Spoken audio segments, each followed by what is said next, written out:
जय माँ भगवती, जय माँ न्यावली की काल का। आशा करता हूँ आप सभी अच्छे होंगे, स्वस्थ होंगे। माँ भगवती, माँ न्यावली की काल का आपकी जायज़ मनोकामनाएं पूर्ण करें। आज की जो विषय चर्चा है वह नवरात्रि के विषय में है, जो कि 19 तारीख से नवरात्रि प्रारंभ हो रहे हैं। और बहुत सारे ऐसे साधक हैं जो कि आध्यात्मिक मार्ग, भक्ताई मार्ग में आ चुके हैं, जिनको कि सफलता नहीं मिलती, या जो आध्यात्मिक मार्ग, भक्ताई मार्ग में नए नए साधक आना चाहते हैं, तो उनके मन में एक विचार रहता है। उनके मन में जो विचार रहता है वो यह रहता है कि हम किस प्रकार से अपनी सेवा को स्टार्ट करें, शुरू करें, कि जो कि हमें जो है देवी देवता की कृपा पूर्ण रूप से प्राप्त हो सके, या उनकी सवारी हमें जो है प्राप्त हो सके। तो देखिए, ये जो जानकारी है, ये जो वीडियो है, सिर्फ जानकारी के पर्पस से है। क्योंकि आप कोई सी भी साधना, सेवा या कोई भी अनुष्ठान कर रहे हैं, तो वह आप अपने गुरु परंपरागत करें। आप अपने गुरु के आज्ञा अनुसार करें। कोई भी सेवा साधना आप अपने आप ना करें, या किसी भी चैनल की बातें सुन करके ना करें। क्योंकि ये आध्यात्मिक मार्ग जो है, तंत्र जगत जो है, इसमें बहुत सारी चीज़ें ऐसी होती हैं जो कि बिना गुरु के सफलता प्राप्त होती नहीं। अब जो नए साधक हैं या जो पुराने साधक हैं, जिनको सफलता प्राप्त नहीं हो रही है, सफलता कई साल हो गए हैं, क्योंकि बहुत सारे साधक ऐसे हैं जिनको कि उन्होंने गुरु भी बना लिए, कई गुरु चेंज कर लिए, लेकिन उनमें कमी है या उनके गुरु में कमी है। तो इस वीडियो में मैं बिल्कुल डिटेल्स, वीडियो को स्किप बिल्कुल ना करें। इस वीडियो में मैं बिल्कुल आपको डिटेल्स के साथ बताऊंगा कि आप जब कोई गुरु धारण करते हैं, या आप कोई साधना या कोई सिद्धि करना चाहते हैं, तो उससे पहले आपको किन किन चीज़ों का विशेष ध्यान रखना चाहिए, या क्या क्या चीज़ें आपके पास होनी चाहिए। जैसे कि अब नवरात्रे आ रहे हैं, नवरात्रे में बहुत सारे साधक भगत जो है साधनाओं में बैठेंगे तो वो, परंतु उनके पास क्या चीज़ है, क्या चीज़ नहीं है, वो इस वीडियो को देख करके समझ जाएंगे कि उनको क्या सेवा करनी चाहिए या क्या नहीं करनी चाहिए, और उनके पास कौन कौन से मंत्र होने चाहिए या नहीं होने चाहिए। तो जो भी लोग चैनल पर पहली बार हैं, चैनल को सब्सक्राइब करें, वीडियो को शेयर करें, लाइक करें, कमेंट करें। देखिए, सबसे पहले आप बिना गुरु के कोई भी सेवा ना करें। उसमें आप अपने लाभ और हानि के स्वयं जिम्मेदार होंगे। आप जब किसी भी आध्यात्मिक मार्ग में या सेवा साधना या अनुष्ठान करना चाहते हैं, तो आपने गुरु धारण करना आवश्यक है। उसके साथ साथ आपके पास जो आपको एक सही गुरु देंगे, वो गुरु मंत्र, आसन मंत्र, सुरक्षा मंत्र, ये नॉर्मल से 3-4 मंत्र आपको देंगे। गुरु मंत्र, आसन मंत्र, सुरक्षा मंत्र, और जो भी आपको आपके गुरु जिस भी शक्ति की साधना उपासना करवाएंगे, उसके मंत्र जरूर देंगे। अगर शमशान काली की साधना आपको करवा रहे हैं, तो वो शमशान काली का मंत्र देंगे। अगर भैरव बाबा की साधना करवा रहे हैं, तो भैरव बाबा का मंत्र वो आपको देंगे।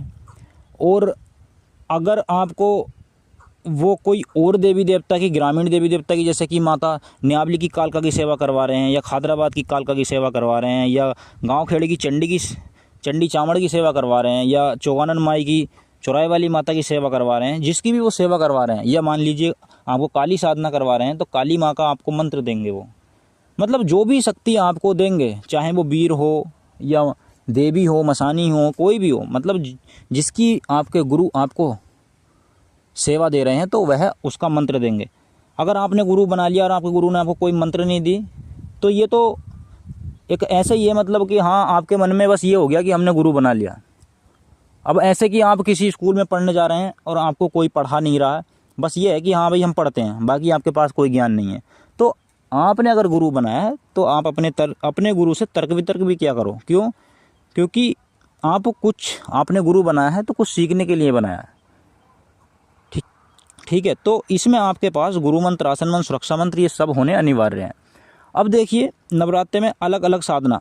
अब कुछ लोगों का जो सवाल है वो ये है कि नवरात्रे में एक साधना कर सकते हैं, या उससे कई सारी अधिक भी कर सकते हैं। तो इसमें जो है, कुछ लोग जैसे कि नॉर्मली दिनों में 41 दिवसीय साधना करते हैं, और 9 दुर्गों में जो है मात्र 9 दिन साधना करते हैं, जो कि 41 दिन और 9 दिन 41 दिन से भी ज़्यादा जो हमारी साधना रहती है वो 9 दिन की रहती है। क्यों? क्योंकि इसमें देवी देवता पूर्ण रूप से प्रचंड तरीके से बिल्कुल खुले रहते हैं इस समय, क्योंकि खुला दरबार होता है नौ दुर्गों का। तो इसमें जो है, इसमें एक साधना नहीं अनेकों साधना भी की जाती हैं।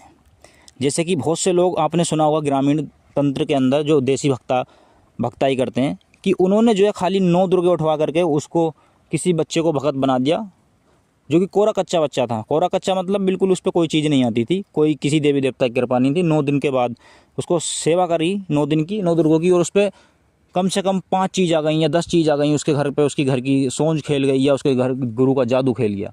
तो ये चीज़ है। तो इसमें जो है एक साधना नहीं, अलग अलग साधना होती हैं। जैसे कि चामुंडा की साधना और शमशान की साधना, चौराहे की साधना, या और भी बहुत सारी है। जैसे कि नॉर्मल से आप जो है, जो नॉर्मल सेवा करते हैं, जैसे कि माँ दुर्गे के 9 स्वरूपों के करते हैं, या और भी बहुत सारी चीज़ें। तो जो भक्ताई में है या जो कुछ सीखना चाह रहे हैं तो उन्हें गुरु बनाना अनिवार्य है। या जो नॉर्मल सी पूजा कर रहे हैं, सेवा कर रहे हैं, जो कि नॉर्मल करते हैं सब, तो उसमें आपको कोई ऐसी आवश्यकता नहीं है कि गुरु बनाओ या मत बनाओ। लेकिन अगर आप कुछ सीखना चाहते हैं, तंत्र जगत में आगे बढ़ना चाहते हैं, भक्ताई में, तो आपको गुरु बनाना बहुत आवश्यक है। अब जब आप शमशान की सेवा करेंगे या चामुंडा की सेवा करेंगे, तो इसमें आपको आपके गुरु बताएंगे कि इसमें भोग क्या रहने वाला है, समय क्या रहने वाला है, मंत्र कौन सा रहेगा, माला कौन सी रहेगी, या टाइम क्या रहेगा। सब कुछ जो भी है आपके गुरु के हिसाब से रहेगा, आपके गुरु बताएंगे आपको। अब कुछ लोग जो है, मैं किसी का नाम नहीं ले रहा हूँ, लेकिन बहुत सभी तरीके की दुनिया अच्छी भी है बुरी भी है। कुछ लोग जो है शिष्य बना देते हैं, मतलब कुछ लोगों ने गुरु धारण कर लिया, उन्होंने गुरु बना लिए। और गुरु भी आजकल कुछ ऐसे हैं कि उन्होंने जो शिष्य बना लिए वो उनको ज्ञान नहीं देते। कोई कहीं से मंत्र उठा कर दे दिया, वैदिक मंत्र दे दिया। कुछ लोगों को जानकारी नहीं है कि भाई हाँ, इस मंत्र को किस प्रकार से, ये इसका कितना जाप करना पड़ेगा या कितना नहीं करना पड़ेगा। तो इसमें जो है मंत्र जैसे कि 3 प्रकार के होते हैं, वैदिक मंत्र, बीज मंत्र, सावर मंत्र। सावर मंत्र, अगर आपका कोई गुरु, जिसने मतलब आपने किसी को गुरु बनाया और वो गुरु आपको सावर मंत्र, मतलब सिद्ध सावर मंत्र और जो कि गुरुमुखी हो, वो दे रहे हैं। ऐसे तो बहुत सारे सोशल साइट पे अलग अलग मंत्र मिल जाएंगे, लेकिन वो सिद्ध नहीं होते, सावर मंत्र होते हैं। जबकि वो सावर मंत्र जो है जागृत तो होते हैं, परंतु उनकी जप संख्या बढ़ा करके उनको और ज़्यादा ऊर्जावान बनाया जाता है।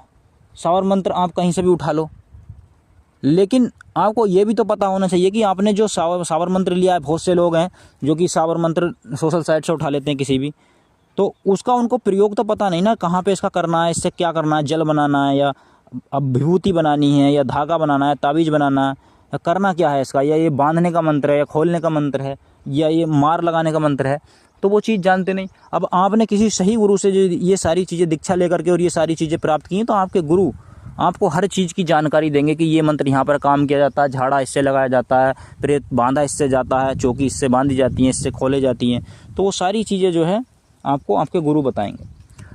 जैसे कि अगर, तो ये एक जानकारी है नवरात्रों के विषय में कि आपको कौन कौन सी साधना करनी चाहिए और आपके पास कौन कौन सी चीज़ें होनी चाहिए। तो इसमें गुरु मंत्र, आसन मंत्र, सुरक्षा मंत्र और जो भी सिद्धि हैं, मतलब शक्ति हैं आपके पास, जो जिनकी आप सिद्धि करना चाहते हैं, साधना करना चाहते हैं, उनकी कृपा और सवारी प्राप्त करना चाहते हैं, तो उनके मंत्र गुरुमुखी मंत्र होने चाहिए। ये नहीं कि आपको कहीं से भी उठा किताब से दे दिए तो आप उनका जाप कर रहे हो। तो जो वैदिक मंत्र होते हैं उनकी जो जप संख्या होती है कि 1.25 लाख, 2.5 लाख, 11 लाख इस तरीके से होती है। तो आप जब तक उनकी संख्या पार नहीं करेंगे आप नहीं कर सकते। और जो गुरुमुखी मंत्र होते हैं, सिद्ध सावर मंत्र होते हैं, उनको वो जागृत तो होते ही हैं पहले से, बस उनकी जो है आप थोड़ी सी जप करके उनको जो है और ज़्यादा अत्यधिक प्रचंड तरीके से ऊर्जावान बना सकते हैं। तो ये चीज़ है।